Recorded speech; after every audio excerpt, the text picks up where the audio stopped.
Semana negra para las redes sociales en la bolsa. El jueves pasado Facebook perdió 120.000 millones de dólares en su capitalización. Se trata del mayor golpe para un solo día registrada en toda la historia en Wall Street. Un día después, el desplome lo enfrentó Twitter. En ambos casos, el motivo del descalabro bursátil fue el mismo: la disminución en el número de usuarios reflejados en los resultados del segundo trimestre de este año en curso.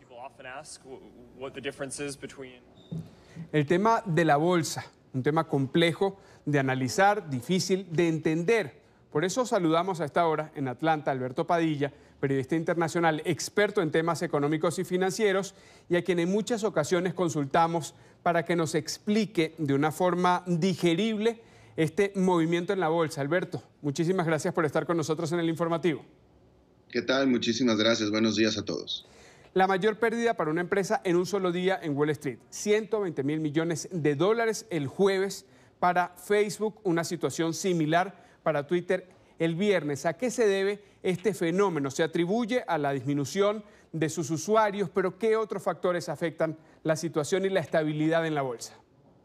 Bueno, en ambos casos, las empresas esta semana, la semana que está terminando, entregaron sus estados de resultados para el trimestre anterior o para el último trimestre y avisaron o advirtieron que, primero que nada, los números no fueron todo lo buenos que había estimado tanto la empresa propia como el mercado, y avisaron que en el futuro tampoco, en el futuro cercano o en el resto del año tampoco van a ser tan buenos como se había esperado. Y esto causó pues una corrida de sus acciones en Wall Street. Eso es todo. Pero ahora déjame nada más ponerlo en perspectiva en cuanto a la envergadura de los 120.000 millones de dólares que perdió en capitalización de mercado, es decir, lo que perdió de valor con la caída de las acciones de Facebook, que ciertamente es mucho y es histórico en cuanto a la cantidad de dólares, pero sin embargo hay que tomar en cuenta que el tamaño del mercado, la evaluación de la empresa misma, estamos hablando de valoraciones históricas. Entonces, ante valoraciones históricas tanto de la propia Facebook como del propio mercado, pues entonces las caídas también van a ser históricas. Es decir, es todo un asunto de perspectiva nada más. Hay un fenómeno que podría estar ligado a la pérdida de seguidores. Debemos recordar en marzo la filtración de datos a Cambridge Analytica por parte de Facebook, esto que encendió todo ese fuego alrededor incluso del cofundador, del creador, de Mark Zuckerberg, que acudió al Congreso en los Estados Unidos, fue citado también en Europa, pero han pasado 4 meses de ello. ¿Puede ser que este fue el inicio de ese declive y fue progresivo hasta ahora? Sí, absolutamente, porque tú lo has dicho, eso fue hace 4 meses, pero sin embargo se dio hacia los últimos días del trimestre pasado.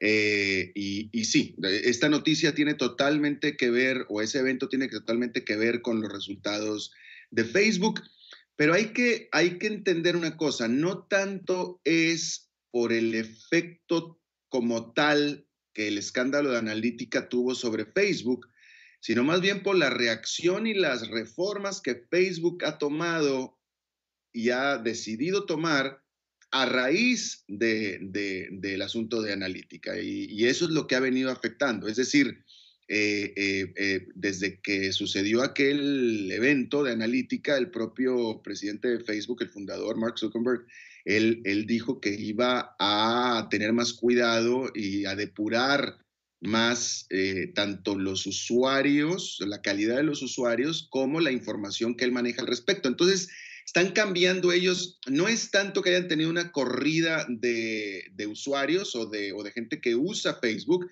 sino más bien ellos han estado cambiando su manera en la que los usuarios usan Facebook, de tal manera que están traficando menos con la información, por ejemplo, y por lo tanto se percibe que están ganando menos dinero.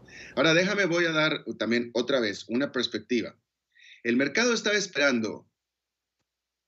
Facebook creció año a año un 42%. 42% creció.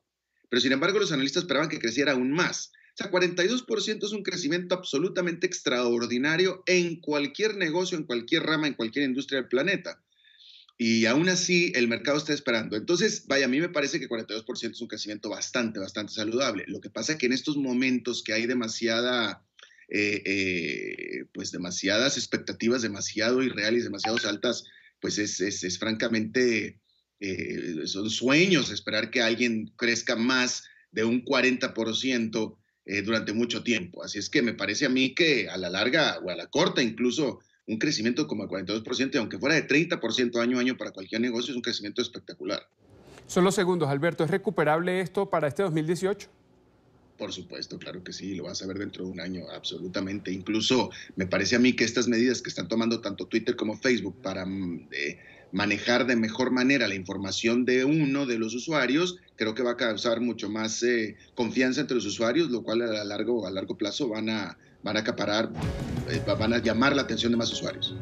Queremos agradecer a Alberto Padilla, periodista internacional, experto en temas económicos y financieros, que nos traduce, nos trae de forma digerible toda esta información. Gracias por estar con nosotros.